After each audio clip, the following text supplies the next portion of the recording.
గోత్రం ఏంది? పసల గోత్రం. ఇంటి పేరుతో సహా మీ పేరు చెప్పు. ప్రకాష్. ఆకుల ప్రకాష్ నామదేవస్య భార్య పేరు ఆకుల సౌజన్య నామయ. సౌజన్య కాదు, మాన్విత. మరి ఏదో ఒక పేరు చెప్పాలి. మాన్విత. మాన్విత నా పేరు మార్చిన పెళ్ళిలో మరి పేరు మార్చి చెప్పాలి. అదే నీకు లగ్గం అట్లా కాదు చెప్పేమో ఆధార్ కార్డు ఇక్కడ ఉంటుందేమో పూజకు. ఇప్పుడు నీకు పెళ్ళిలో పేరు మార్చాలి కదా,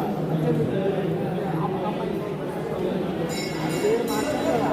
ఇప్పుడు గుళ్ళల్లో పోయినా ఇంట్లో పూజలు చేసినా యాత్రలో పోయినా కానీ పేరు మార్చి కూర్చోక్కడ. ఎందుకంటే పెళ్ళిలో అయ్యగారు లగ్గం చేసినప్పుడు సౌజన్యవంతులు మాన్విత అని చెప్పి కన్యాదానం చేస్తారు, కాళ్ళు కడుగుతారు. ఇది మీ తల్లిదండ్రులు మానవ పేరు